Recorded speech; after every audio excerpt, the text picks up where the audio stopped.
My dear friends, today I'm gonna present you another video. I'm going to talk here about freedom of thought and freedom of inquiry in Buddhism. My dear friends, Gautama Buddha taught to the world and all time and all terrestrial teachings to bring happiness and freedom to the entire humankind. My dear Dhamma friends, by the time in the 6th century BC, when the Gautama Buddha was born in India, fundamental rights of people had limited. During this time, the rights of women completely banned due to the tyrannical authority of the Brahmins and Brahmanism. My dear friends, in such a situation, the Buddha raised a voice for the voiceless people and emphasized, urged, and valued the right of all the beings, all the people. Gautama Buddha never expected his followers to blindly accept the truth of his teaching. Instead, he expected and encouraged his followers to verify the truth of Dhamma by making their own and honest observations.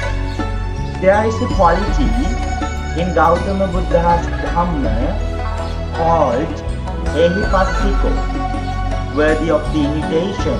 Come and see.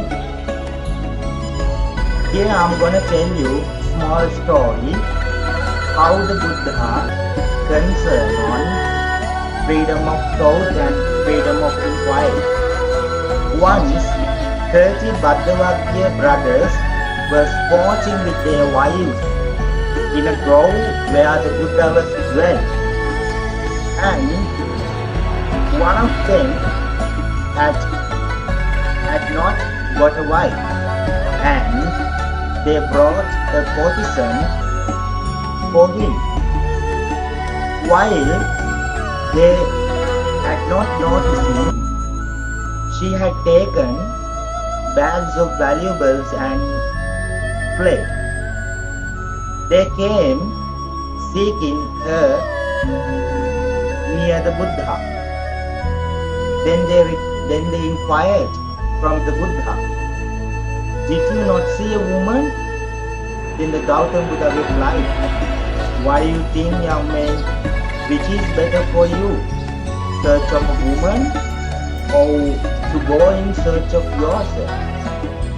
I think this incident can be identified as a preface of freedom of thought and freedom of inquiry. My dear friends, freedom of thought and freedom of inquiry is highly appreciated and admired by the Gautama Supreme Buddha in the Kalama Sutta Tripitaka. Once, Gautama Buddha visited Kesaputta town, and the villagers of that particular town honored the Gautama Buddha and asked, "Venerable Sir, there are monks and Brahmins visit Kesaputta, and they expound and explain their own doctrine. And the doctrines of others they despise, revile, and put into pieces. Which of these monks and Brahmins spoke the truth and which falsehood?" Then the Gautama Buddha explained it. 2 criterion for rejection and acceptance thus. Gautama Buddha spoke thus.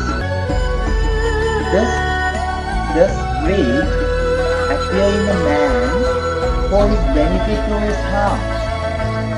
For his harm, Venerable Sir. Does hate appear in a man for his harm or his benefit.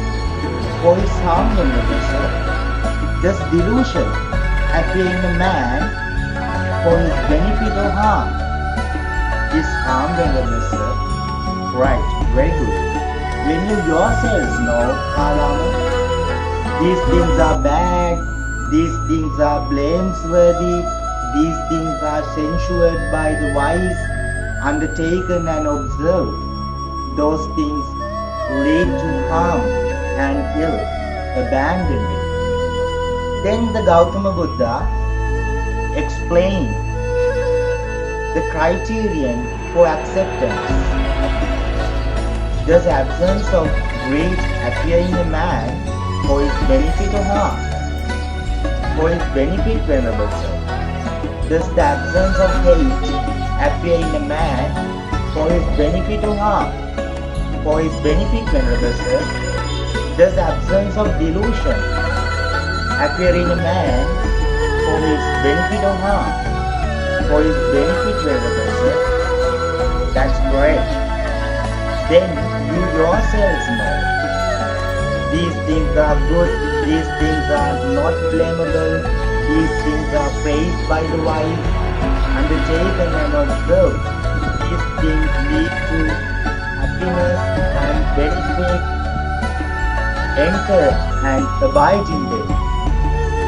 There are 10 ways of knowledge which kept aside or set aside by the Gautama Buddha, considering them as the dangerous means of knowledge, like oral tradition, lineage of teaching. Out of these 10 ways of knowledge, there is one which is very, very important.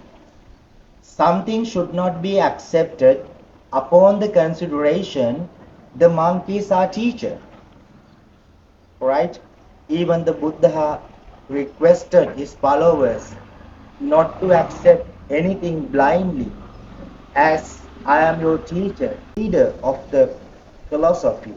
So, with the below simile, you can understand how the Buddha expected his followers to accept something. Just one would examine gold through burning, cutting, rubbing. So should followers of the Buddha examine his words. Only that should they be accepted, but not merely out of respect. So I would like to invite all of my viewers, friends in the Dhamma, follow these teachings and admire and respect the freedom of thought and freedom of inquiry. May the noble refulgence bless you.